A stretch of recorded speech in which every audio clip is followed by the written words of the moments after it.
So, victim's name, thrice-fired mason, male, 54 years old, brickmaker. Time and cause of death, 10 p.m. to 11 p.m. Stabbed once in the abdomen with a knife while journeying in an omnibus. Died due to internal hemorrhaging resulting from the trauma.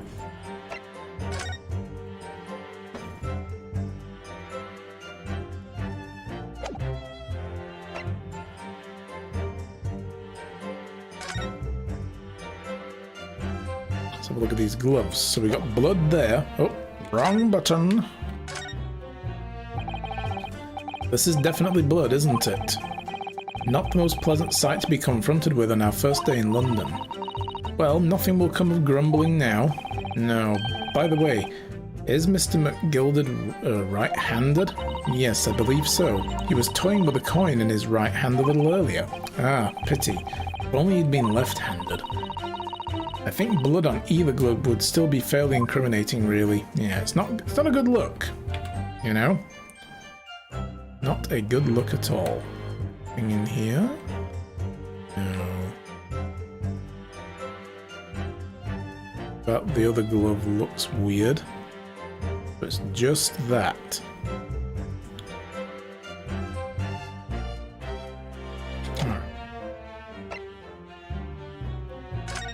Omnibus.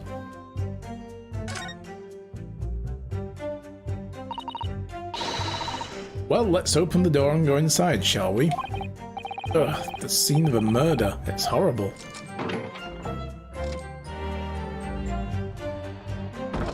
But that's where he was sitting. So he was sitting, travelling backwards. That's blood that's soaked into the seat. The victim's, obviously. Yes, and the seat would be clearly visible from the roof deck. Yeah. If they were sitting at the rear seat upstairs, yeah. Would you really stab someone in full view of other passengers like that, I wonder? Well, it was after dark and there was a lamp on in here, so perhaps the culprit couldn't see anything outside through the skylight. Whichever way you look at it, it doesn't seem like it was a planned attack.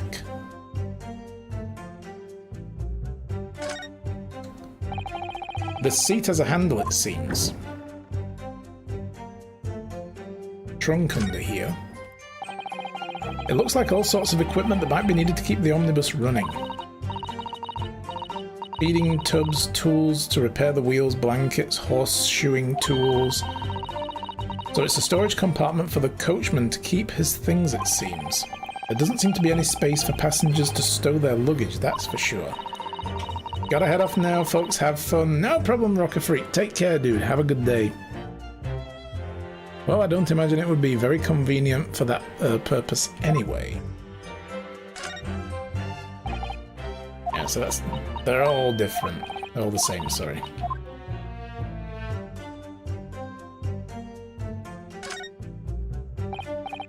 Ah, that's a poster for the great exhibition that's due to start 6 months from now.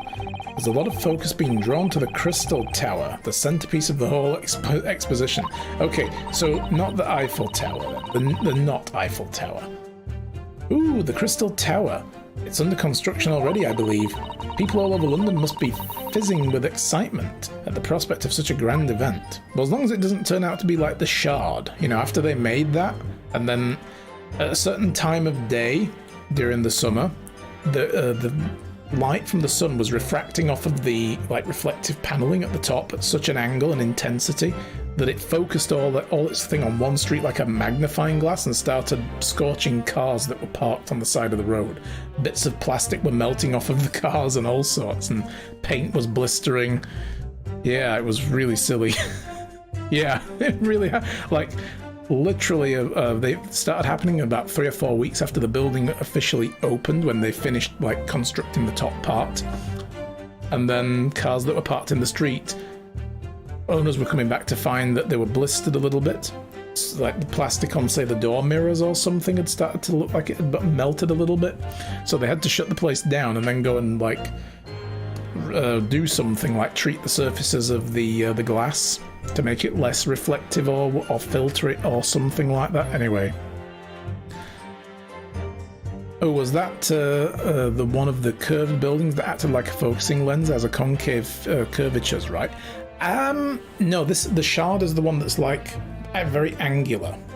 It was if you've watched the last Spider-Man movie, Far From Home, it's the one that's in that movie where Nick Fury's hanging out, and it's like all straight-edged at the top, but it's got like, it looks like it's several plates of glass at the top, like sticking on top of each other. There is another one that looks like a base unit or an air conditioning unit. I think that's the one that you're thinking of. But then again, I don't know if the glass itself at the top does have a bend to it. They look very straight on the pictures. I didn't read too deep into the science behind it, but apparently it was causing like heat to reflect down in one particular direction, and it just scorched a few cars on the side of the road. And I think they said that the tarmac looked to be getting a little shiny, like it was beginning to melt. Yeah.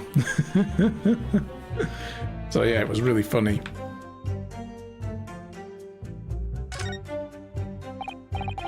Ah, that's a post for the Great Exhibition. A lot of folks at the Crystal Tower, so it's the same that's a notice about the thing. Oh yeah, it says Crystal Tower there, though. But there's the lamp. Nothing else, but there is the skylight.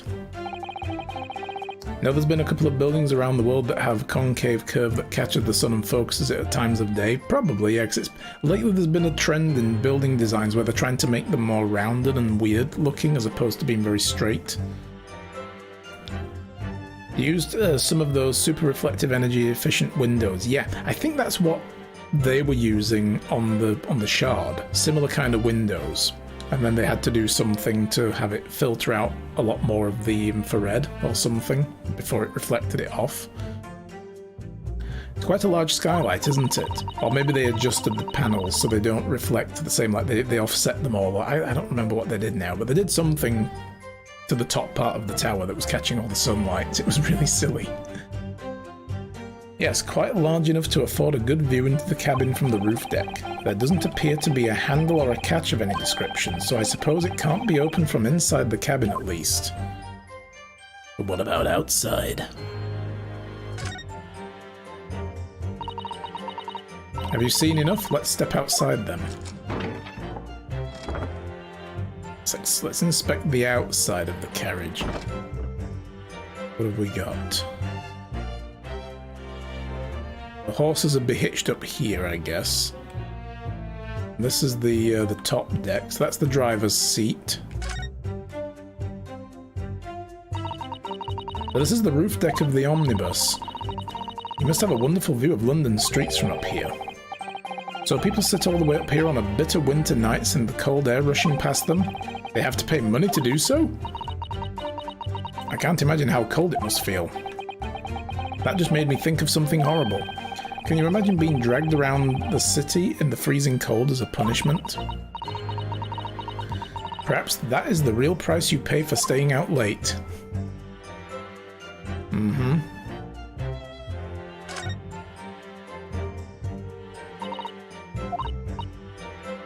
So they don't have any different dialogue for the rear seat. Also, the backs of the seats kind of look like lollipop sticks. They just look like lollipop sticks. Look at them.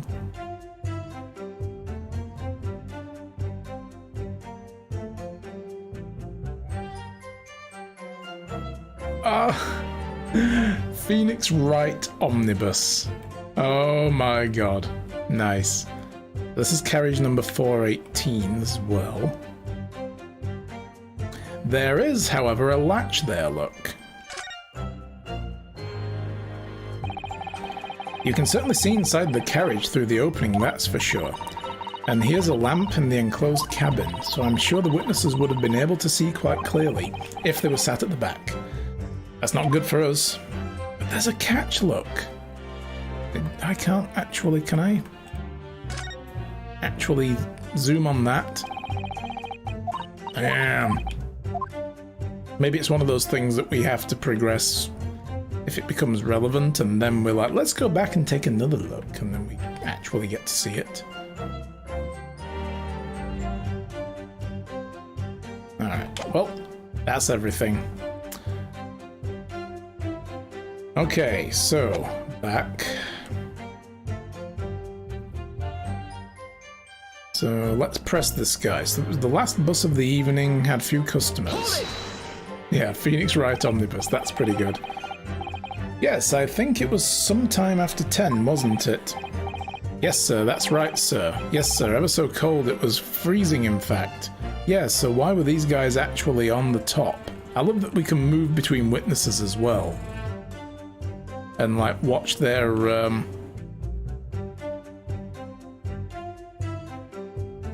yeah, watch their thingies. And we can pursue them and say, you have something to add. And you had 4 passengers on board at the time, is that correct? Yes, that's right, sir. Not all travelling at the same parts of the bus, of course. No.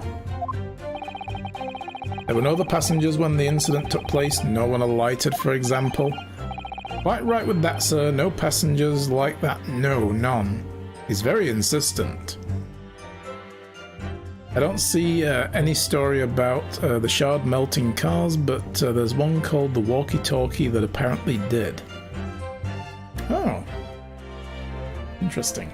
I mean, I only saw it on BBC News, so I don't know how far-reaching that news went.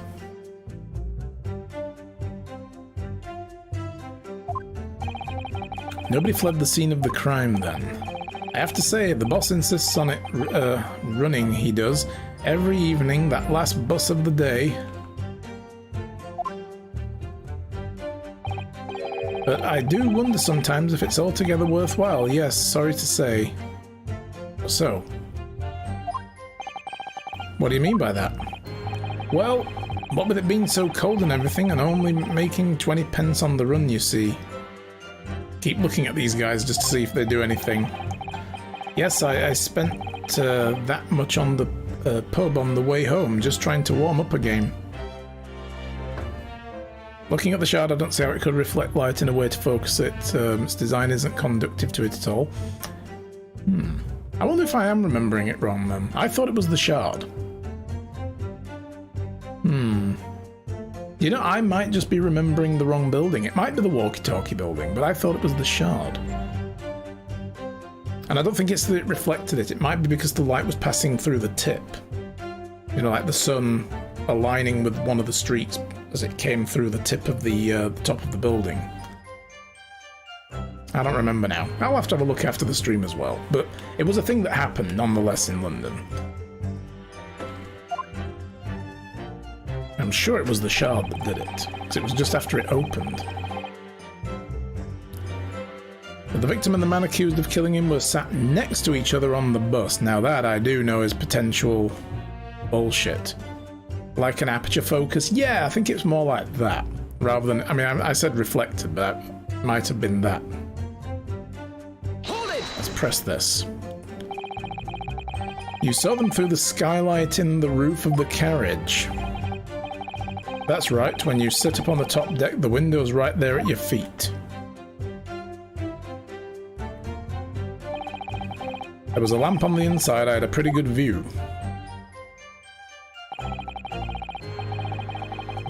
The two of them were wearing hats, and I couldn't exactly make out their faces. But there's not a shred of doubt in my mind that it was Mr. McGilded. How can you be so sure? Well, how can I put it politely? McGilded is a gentleman of rather small stature. Wow. I couldn't have mistaken him for anyone else.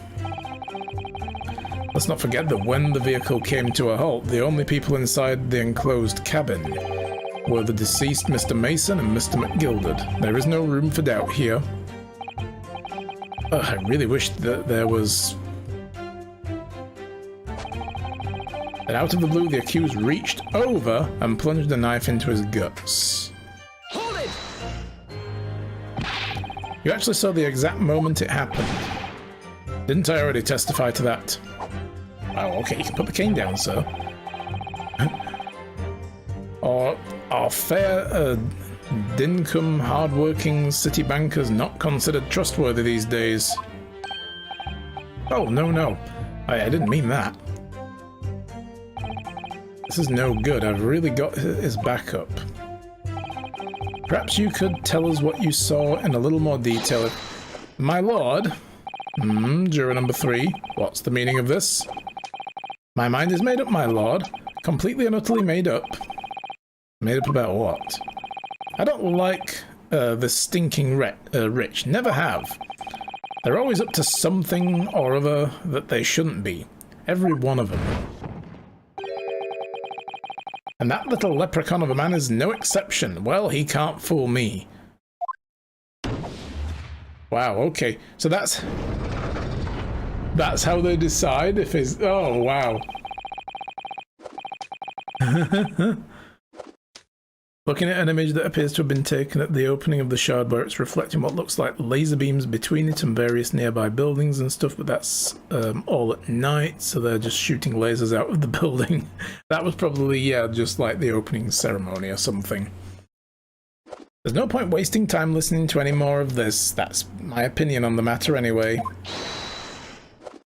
That is precisely what I was about to say. Wow.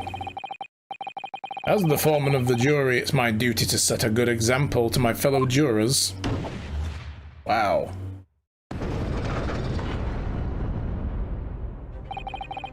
What is happening here? This really is a game show. This literally is some game show bullshit now. Let me see. Ah, yes, it seems that that's how the members of the jury give their verdicts. They don't wait till the end of the trial, though. They give it with fire? Apparently, yes. White for innocent and black for guilty, so they changed the seat colour back. As the 6 members of the jury make up their minds about the case, one by one they each cast a ball of fire into the great scales of justice as we saw a moment ago. Wow. So if these enormous scales fall completely to the black side, does that mean... Let's do our very best to make sure it doesn't happen. Now I'm even more worried than I was before. Very well, the court acknowledges the change in the jury's stance. They should be waiting till the end. Counsel for the defense, please continue with your cross-examination.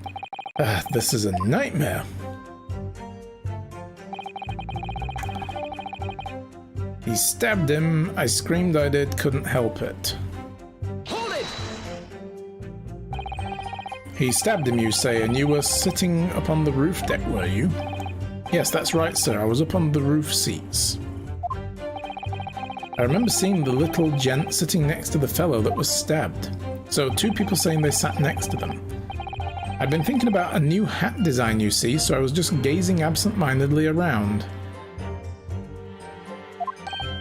But then I happened to look down through the skylight. It was sticking right out from his belly, that huge great knife. A grim sight indeed. You're not finding an article about the shard doing the melting? I might be misremembering it then in that case. I thought it was the shard. I might have read another article about the shard at the same time as seeing that one then, and it's just the 2 things got stuck in my brain.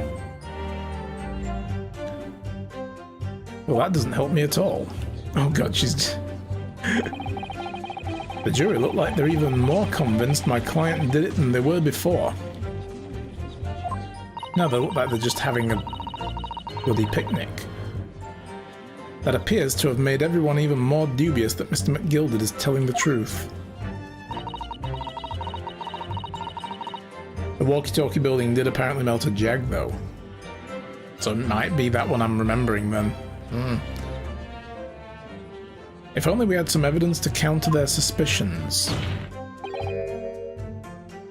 Mr. First. Oh, yes, sir. Is this the knife you saw? Oh, good grief, yes, that's it. That's the very one, sir. Is that... Yes, counsel, this is the blade that was driven into the victim's belly like a stake through the heart. That is a blade of considerable size, counsel. It's not what size that matters, it's what you do with it that counts, okay? It is, and furthermore, the scabbard is emblazoned prominently with a certain initial. The letter M, which seems oddly familiar. It was Moriarty!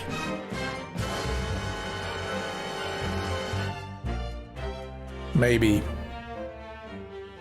Or actually, no, because we've got Herlock Sholmes. So this wouldn't be Moriarty, this would be Mariotti or something. Because, of course, you know. Yeah, that's it. How did they get the scabbard? Like, where was that? Did he just stab him with the blade still in the scabbard, maybe? Ugh, please, no.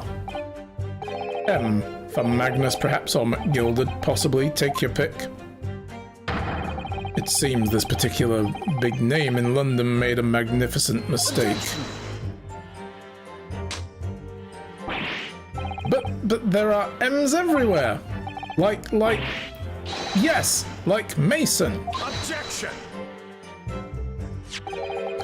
This blade is far too extravagant for a poor brickmaker to have owned. What if it's W and you're looking at it upside down? No, this weapon of murder almost certainly belongs to the accused. Not conclusive, but certainly compelling, counsel. A largish knife found lodged in the victim's abdomen. Its quality and fancy ornamentation suggest it's valuable. My lord, if you will forgive the interruption. Oh, God. Juror number 2, go on. Mr. McGilded is a pillar of society and a gentleman's word should be sacrosanct. However, those of us in the service know we must accept hard truths. Wait, what are you about to do? Dispose of the rubbish. Thunk. Jesus. Again, can we not just... No! I don't wish to cause offense, but I do like to eradicate all traces of filth and grime. Can we just wait until the trial is done? Oh god. I have painstakingly typed every word uttered here today and cross-referenced all the facts. As such, I am now in a position to draw the only logical conclusion. Jesus. So at least they're not after a majority. It's got to be unanimous, in one direction or another, I guess. Yes, cross-reference with what? All you have is the typed writer. Yeah, exactly. That's 4 out of 6 jury members who've proposed a guilty verdict. There are only 2 left. We've had it. Every time I press these witnesses for more information, I just make the situation worse. Nevertheless, what we need more than anything at the moment is more information. We're still very much in the dark. I suppose I'll just have to keep pressing the witnesses, knowing that more sparks may well fly. We mustn't give up hope that we'll uncover something that will give us a way to fight back. But... alright, I'll keep trying. These are terrible jurors. I know, right? He's clearly innocent, because otherwise what would be the point of this game? Can't give up. I just need to keep calm and listen to the witnesses' statements again.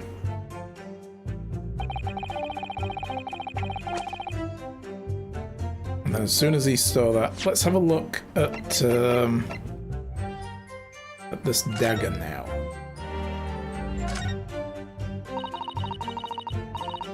That part is the sheath, isn't it? Are you alright, Mr. Naruhodo? Oh, sorry, yes, I just don't really like blades. Carrying a sword, dude. Oh. Those don't seem like the words for a man with a large katana slung from his waist. That's not a blade, that's Casimir's soul. Anyway, there's no sense in delaying it. Let's see what the blade looks like. Filthy with blood. Ah, that looks a lot like blood. It surely is blood, the victim's. An Englishman's blood looks a lot like a Japanese man's blood. Well, yes, it's blood. Did you think it wouldn't? Sorry, it's just that we've only just arrived here in Great Britain. I'm finding it a little hard to adjust. Did he think that British people bleed something different? Wow. Yes, I do understand. It's Victorian London. They bleed coal dust.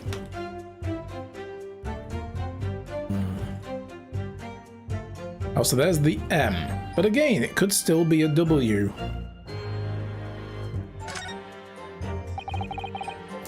An ornate letter M, undeniably Mr. Magnus McGilded's initials.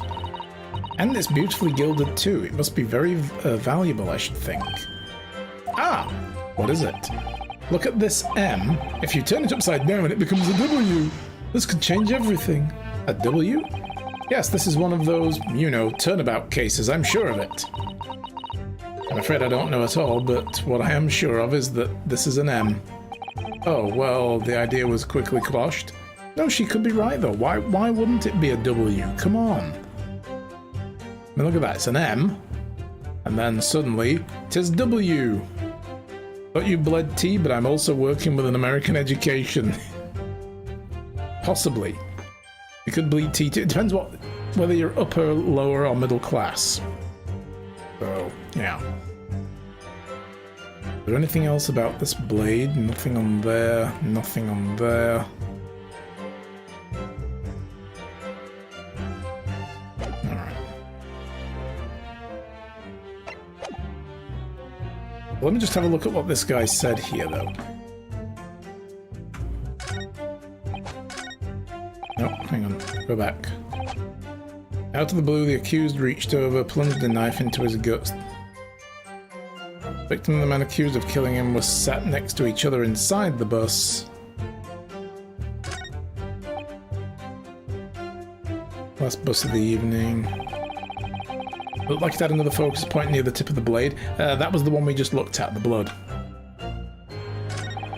It is kind of annoying, actually, that compared to the previous game when you could examine things, it used to put a little tick next to the, like, when it highlighted something to let you know you've already looked at it. And this game doesn't do that.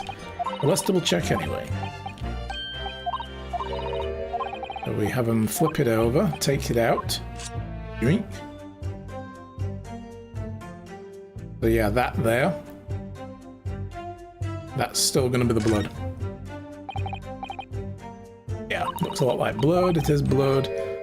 An Englishman's blood looks like Japanese blood, blah, blah, blah, blah, blah. So yeah. It'd be nice if it put a tick there, so you know you've looked at it. It does that for all the other stuff when you're exploring the environment. So they said he was stabbed. I mean, I guess he could stab him, and right-handed as well, from that direction. He could still reach over with a right hand and go stonk and stab the dude. But he said he reached over, not to the side. Maybe he thought it would be green like Yoda's blood. Exactly. Makes me think you'll have to come back and examine the blood again. Possibly, but with some of the stuff in the first couple of cases, we didn't have to. So it might just be how the system is. What is interesting is when I use the magnifying glass, do you see that there? There's like a thing, but we haven't had an introduction to the magnifying glass yet, so I think we'll probably end up getting more use out of that later. They plunge the knife into the guy's guts.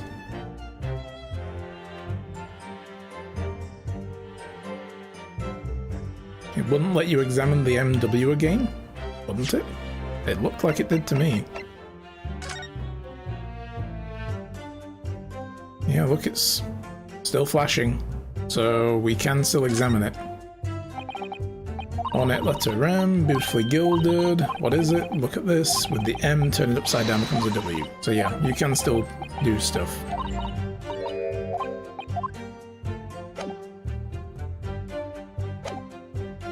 Out of the blue, the accused just reached over, plunged into his guts. He stabbed him, I screamed, I couldn't help him. Hey, Thalak, what's up? Okay, don't listen to me, I'm just fucking nuts apparently. No, it's cool, I know you're just trying to help, it's okay. As soon as I heard the scream... Alright, I guess we just have to press the last one. Hold it! What exactly did you see? Well, sir, that would be the passenger, sir. Collapsed on the floor he was. Bullshit. And by the passenger, obviously, you're referring to the victim, Mr. Mason, the brickmaker.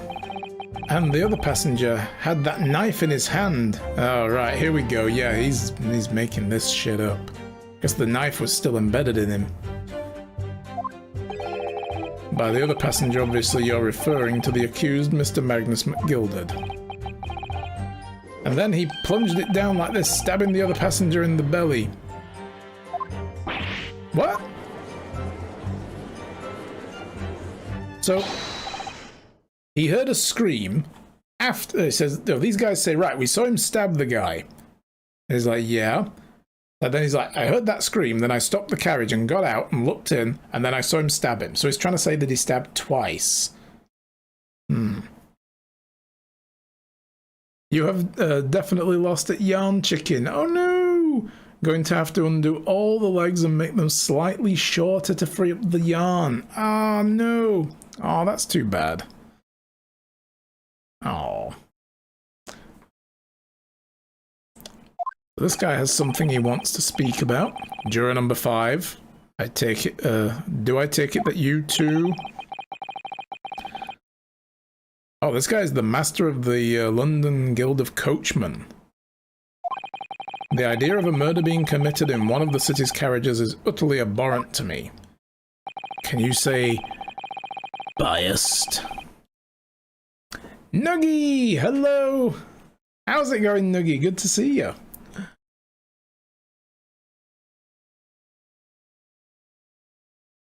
Are you making a onesie for an octopus, or are you making something with so many legs? You're very close there, Alchemist. Yeah. Yeah, very close. Thank you for doing that shout out for Nuggy as well. How's things with you today, Nuggy? How's everyone's day? I'm doing good, thank you very much. I'm really enjoying this game. How about you? You having a good day? So it wouldn't be right to make a decision before hearing all the facts, though, I said to myself. But I've heard enough now. The horse has bolted, as they say. No, no, please. Just keep an open mind. Gee up now, Silver Blaze. The finish is in sight. Clunk. Jesus. These jurors are terrible. Been okay. I'm in a little pain. Oh no, but you got food, so happy as you can be. You love the Phoenix Wright games. Yeah, these are great games. I'm sorry you're in some pain. I hope it feels better soon. Yeah. Hope the food helps comfort things. Did you get something good? Like some nice comfort food to see you through? Like tub of ice cream, fried chicken, that kind of thing, you know. But what's your go-to? Beppo is a long-standing member of the guild, and I trust what the man says. Oh, thank you, sir. You're too kind, sir. This is too unkind, sir. Which now means that 5 jurors agree to condemn this man. Little old lady's just not even been listening. You got fried potatoes, eggs and bacon? Ooh. Good stuff. Madam, juror number 6. Yes, dear, what can I do for you? You've heard the testimonies of the witnesses in the stand. Oh, yes, I certainly have. Still got my hearing, you know. The dialogue is always witty and funny. Yeah, it's one of the best parts. They're very well written. I love this. Then pray tell, what are you yet to pronounce your leaning? Well, dear, the thing is, I'm a creature of habit, me.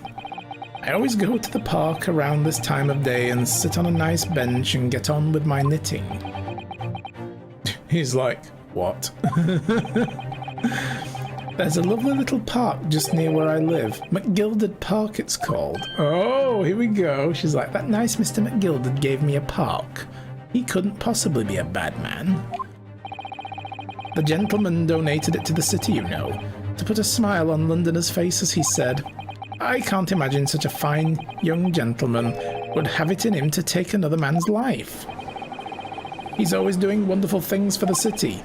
That's right, a man like that wouldn't stab someone, surely. Mother, may we go to McGilded Public Library later and borrow some more books?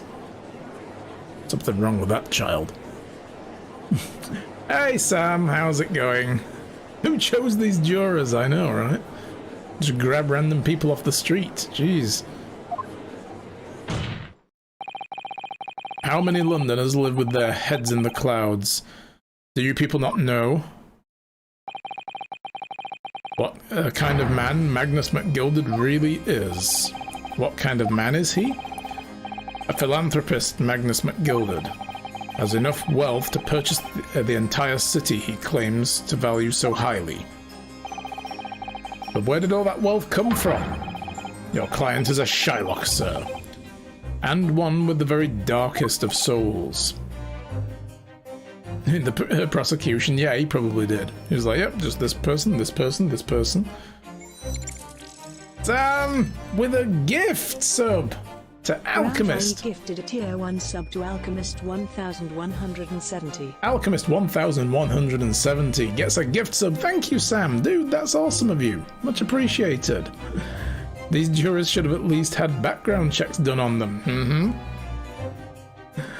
Watch it turn out the old lady did it. Yeah, she stabbed him with the knitting needles. What? Stone the crows? Gilded lends money at an extortionate rates of interest so his victims have no hope of repaying him. When they default, he takes possession of everything they own. He is a vulture that preys on the weak. I've never heard any mention of that before. Your faculties haven't deserted you, I'm sure, madam. So, has this thought not crossed your mind? Would a man wealthy enough to buy London in its entirety not have a carriage of his own? What possible reason could this man have had to make use of a public omnibus service? You're not saying that. The victim, the poor brickmaker, had next to nothing to his name save his considerable financial liability. It will come as no surprise that his creditor was the accused, Magnus McGilded. Let it also be known that the very day that Mr. Mason was killed was the final repayment date for his debts. Knits faster. Good gracious. The brickmaker was destitute. He had lost his house, and he had not a shilling with which to repay his debts. And in the end, this pitiful soul had the very last thing he owned taken from him, his life. It's max speed, like... by the merciless philanthropist pretender, Magnus McGilded. I don't believe it. Hold it! So can we push for a mistrial now on the fact that these can't possibly be impartial jurors? No? Okay, thought I'd ask. If I might add something briefly, Mr. Sato. You claim that the victim had been lent money by Mr. McGilded, but where is the evidence to support your claim? Any receipts? Oh god, he's getting the wine out now. Oh, or is it blood?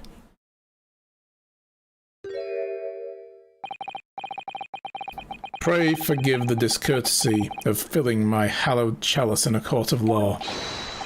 Aha, there it is. Lord Van Zykes' hallowed chalice. How can this be considered acceptable? Drinking in court! But I find myself in unexpectedly good humour. I had heard ladies from the Far East could show great courage, but I didn't expect to experience it for myself. Oh.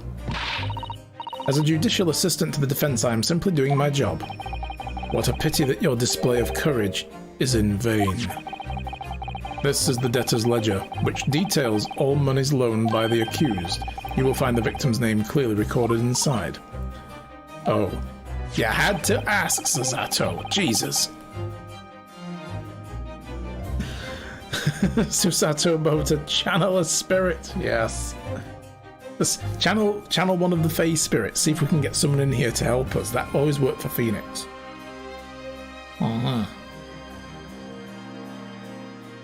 Allow me to present the ledger as evidence. And pray forgiveness. Pray forgive the discourtesy of raising my chalice in a toast to the enigmatic East at the same time. I like this guy, he's pretty cool. A marvelous toast, Council.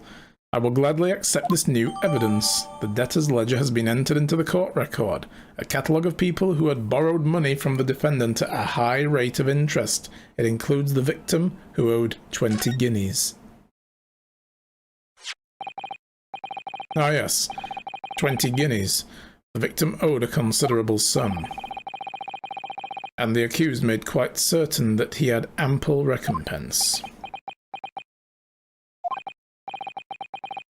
Well, it would seem I've had the wool pulled over my eyes. Regrettably, madam, that is the modus operandi of the accused. And it's such a pretty little part, too. What a scoundrel. What? No, come on, seriously. Still,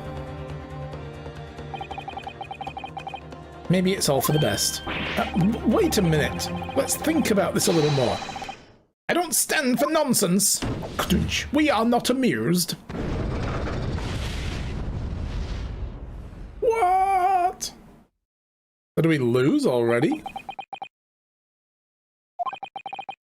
That was it, the last juror's decision. So does this... Can we maybe turn this around before it becomes the final decision, I guess? I guess we should.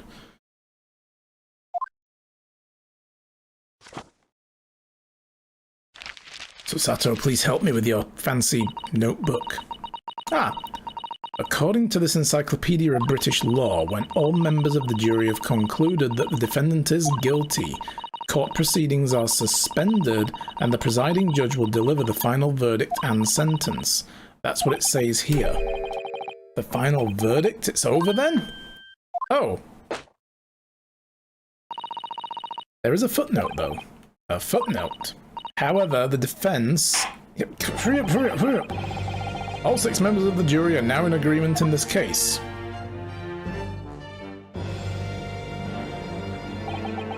Allow me to convey my respect for your swift and righteous decision. According to the laws of this country, we will now conclude the trial by delivering my final verdict. I trust there are no objections. Ryu. Mr. Sato, just tell me one thing. Oh, yes? You were in the middle of saying something before the footnote in your Encyclopedia of British Law. However, the defense... What did it say next? Oh, yes, of course. One moment. When all members of the jury have concluded that the defendant is guilty, the court proceedings are suspended and presiding judge will deliver the final verdict and sentence. Then the footnote says, however, the defense has the right to demand a summation examination of the jurors at this point.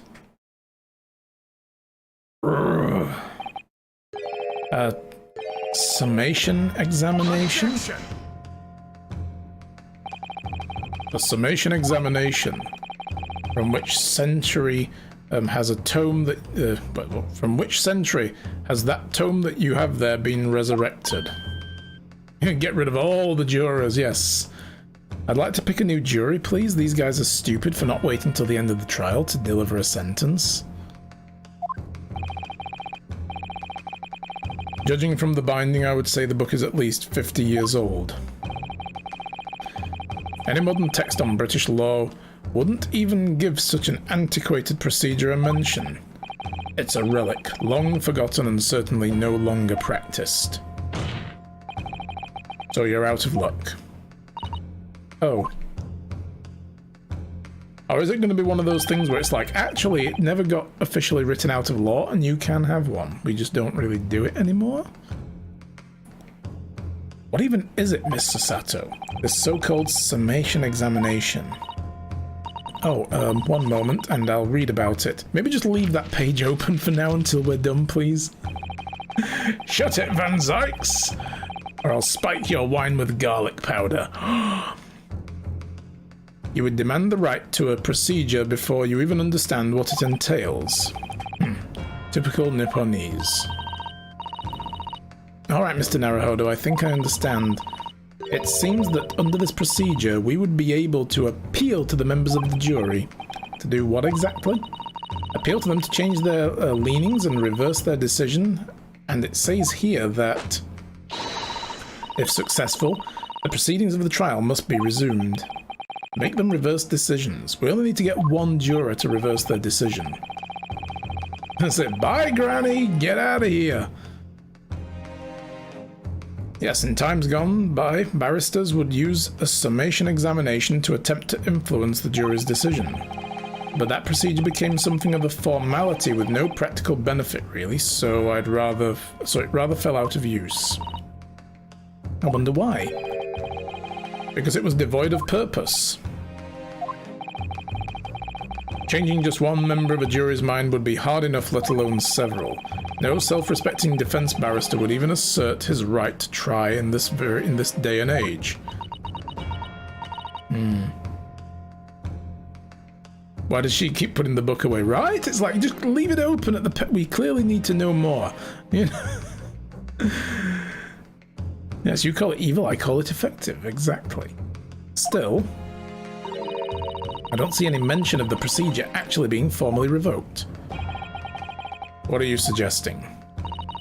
I'm suggesting that although it may be antiquated and largely forgotten, isn't yet extinct. What do you think, Mr. Naruhodo? A summation examination, our last possible option. Do we assert our right to carry it out or admit defeat? Nah, forget it. Let's go back to Japan. We can get, you know, takoyaki balls and all sorts of other stuff. No, okay, fine. Assert our right. The defense wishes to assert its right to a summation examination, my lord. Objection! Assert it hard. I have the hardest assertions. London is the capital of the most powerful, the capital city of the most powerful nation on earth. We have a duty to the world to exemplify the very highest standards of judicial procedure. Summation examinations are an embarrassment that should remain buried. Objection. But only with consent. Oh, of course, yes. Yes, with consent. But if it's our right, it's our right. I believe it could prove vital in this trial. The defense's petition is perfectly valid. The court will proceed with the summation examination. This is madness. Foreman, are you and the remainder of the jury ready? Well, I'm not, there was no mention of this in the letter I received, you see, so he thought it'd be done and out quick. These guys rushed to a verdict because they want to get out of here fast, obviously. Think about it. The knitting woman wants to go back to her park because she's a creature of habit. This guy must have business to do. The fast typing woman is typing fast because she's eager to get out of here. So yeah, there we go. All members of the jury will be asked to explain on what grounds they've reached their decision. On what grounds? You must all justify your decisions and explain why you believe the defendant to be guilty. Hey Erica, how's it going? Is this how British court works back in the days? I don't think it did, no. I mean, I don't know, maybe though, but a jury that reaches its decisions through the course of the trial and declares openly, you know, that there is a verdict seems kind of strange to me. Because they're supposed to be able to deliberate after hearing everything and go into a back room where they deliberate amongst themselves. Then they come back and one person declares the final result so that every other juror's, like, vote is anonymous and uninfluenceable. That's the point of a jury. So, but you never know. This could have been like a very early attempt at forming some kind of trial by peer. So, yeah. Well, my lord, you're rather putting us on the spot. And this is most irregular. No mention of this was made before. I don't really hold with all this justifying lark. Cool, thank you. Yeah. Insightful. That seems to have thrown the jurors off. Seems none of them have experience with this before. Alright then, the summation examination. A defense procedure no practicing lawyer has attempted for years, is it? Well, just maybe. It might be the opportunity we've been looking for, to turn this trial around. A turnabout, as it were. He's giving himself a good rub there. I know, right on the head, yeah? Right on his, yeah. So, So be it then. Ladies and gentlemen of the jury, the court hereby calls upon you to state the grounds on which you find the defendant, Magnus McGilded, guilty of the most serious crime. Dun dun dun! Judicial findings. Jurors' contentions. Oh dear. Yeah. Guys, we're a little bit overdue for a break, so how do I get across there to the save? The buttons are not working. Use the mouse then. Damn it. Alright, guys, I'm gonna go and take a 10-minute break. Okay, let's crack on. Let's see what this is. The jurors' contentions. Thank you, Freya. Okay, look at this guy. What is he, a clown? Is this guy a clown in his... Is that what he actually does for a living? There was no one else inside the carriage at the time, so it has to have been him. I trust the driver. He has an excellent memory. Does he? He doesn't, though. Okay, she's the one we need to really press, I guess. He doesn't, because the guy got stabbed once, and he said, "Oh, I saw him stab him, like, again, you know." It has an excellent memory. It seems four passengers with fares totaling 20 pence. That's what she bases his excellent memory on, just the fact that it's 20 pence. Also, hang on. He stuck the chap next to him just like this. Brazen, I must say. Absolutely brazen. Is the price on the omnibus somewhere?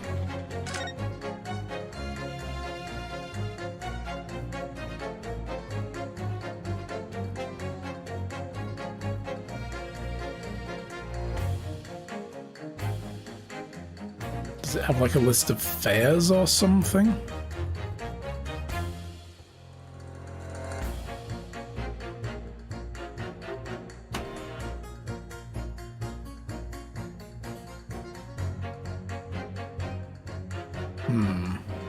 On the outside, which is where you would expect to see the fares listed.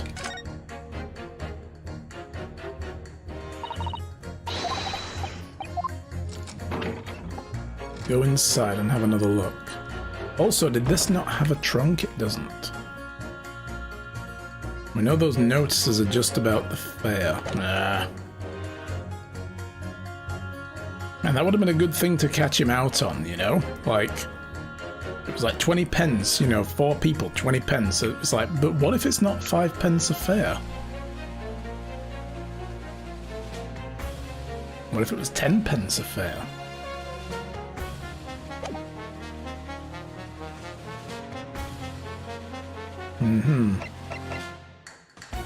But anyway, yeah, a single stab wound, and the guy said that he saw him stab him after he stopped the carriage, after the first stabbing, so...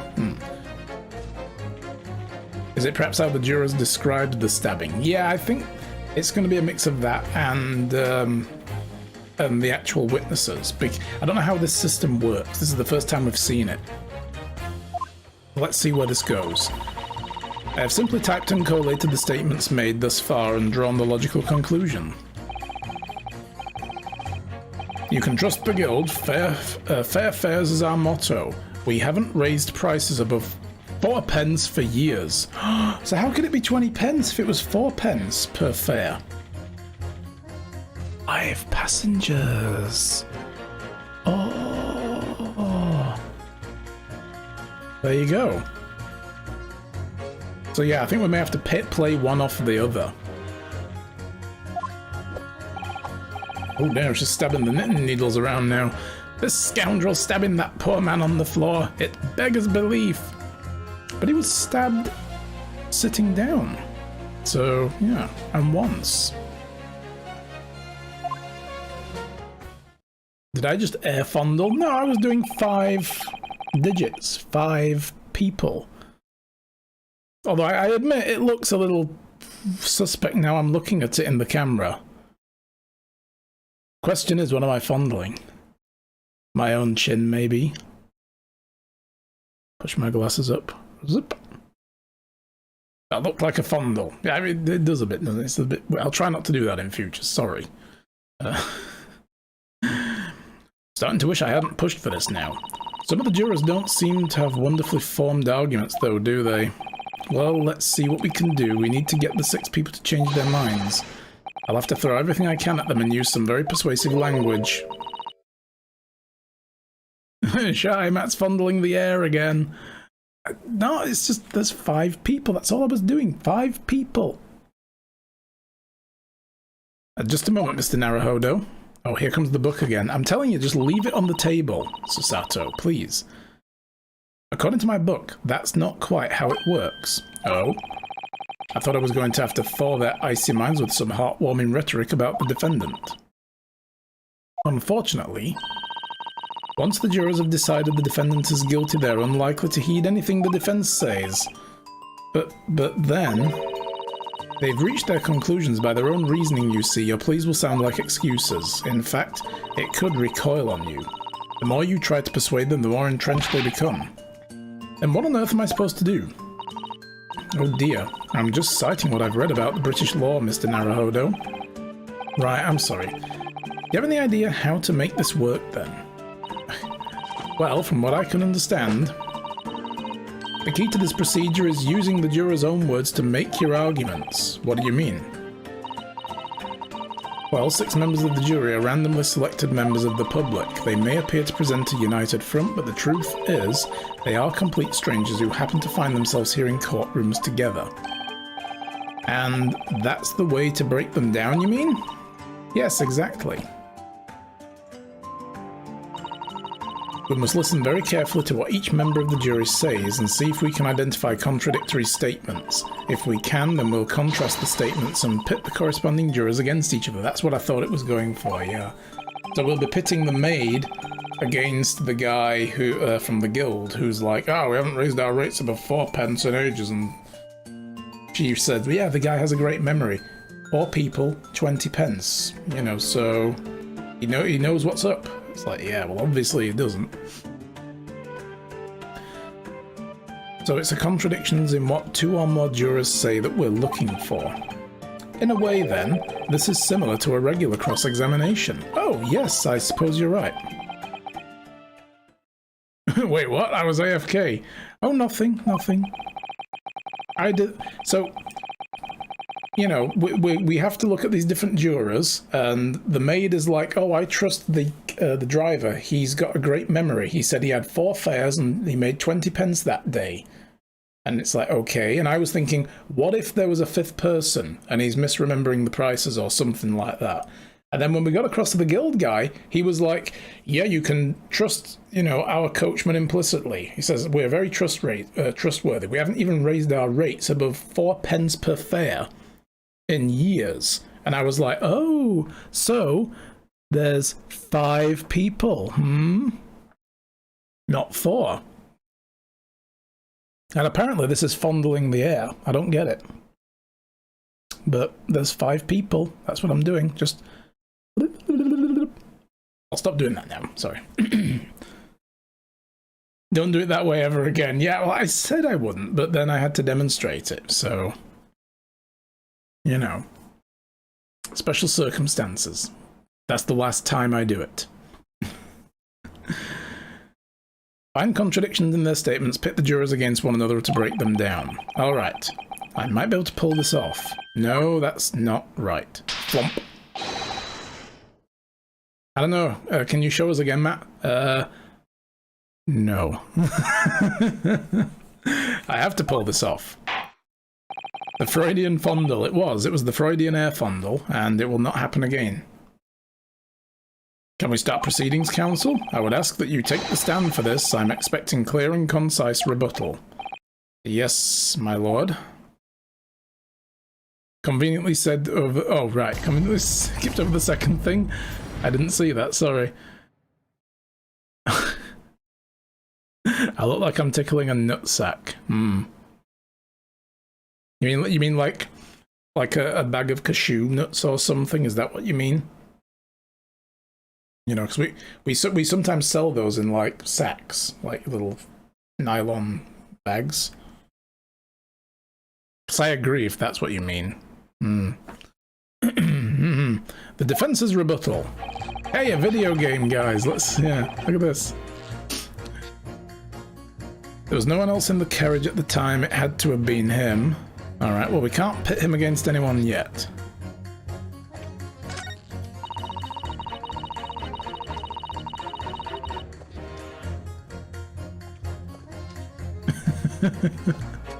God.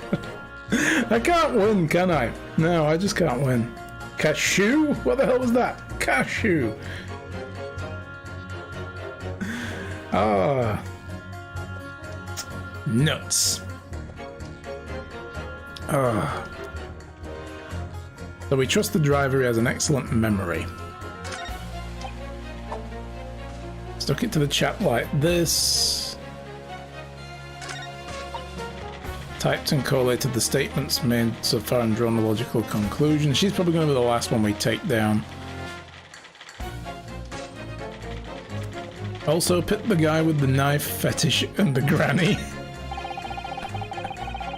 What's this about nuts? They're very tasty and they're ticklish, yes. They also have good protein. Oh god.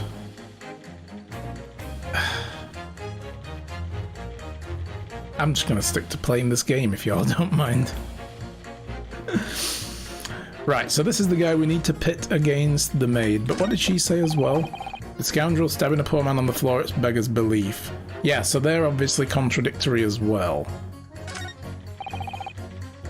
I'm lost. It's okay, Erica. You needed to be here over the last 20 minutes to really get what we're on about. It's too much to go back over now. Alright, so let's try these guys first. We'll pit this one against juror number 2. The driver has an excellent memory, 4 passengers with fares totaling 20 pence, but this guy says they haven't raised prices above 4 pence in years, so that means there were 5 people. Objection! Objection! Aha! Those 2 statements clearly contradict each other. They do. Explain yourself, counsel. Me? Oh dear, what have I said? I swear on Silver's Blazer's mane and name, I haven't the first idea what you're talking about. According to the group testimony we've heard so far, there were 4 passengers on the omnibus on the night in question, and according to the coachman Mr. Beppo, he took 20 pence in fares. Quite right, I have those precise details typed neatly here in front of me. And juror number 5 also told us the following. The fare for the omnibus is always 4 pence. That it is. A fair and convenient single price, just the way London's carriages should be operated. But that doesn't add up at all. In fact, it leaves a glaring discrepancy in the facts. Why, man? Why? 4 passengers paying 4 pence each. If you do the multiplication, oh, it would be 16 pence. Exactly. As I said, it doesn't add up. The figures are different. By 4 pence, in fact. Or precisely 1 person's fare. 1 person's fare?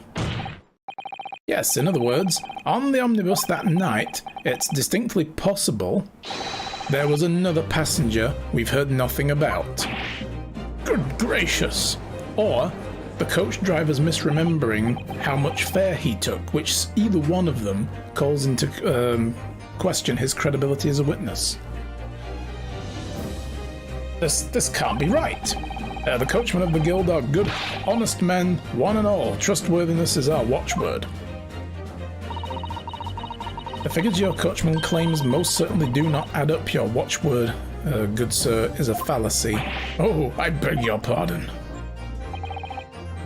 Mr. Guildmaster, I think you ought to consider that if this trial were to end now, the news will surely spread all over London. The news that one of your coachmen tried to hide the fact that he let a nefarious character ride his omnibus. Alright then, how do I make it so this miserable trial doesn't end, well, oh dear, if only you could change your vote somehow. Or at least rescind one. I swear to God as well, if a piece of fire leaps out of those scales and back into his little... Oh God, I'm doing it. This pot, the thing on the table. That's going to be weird.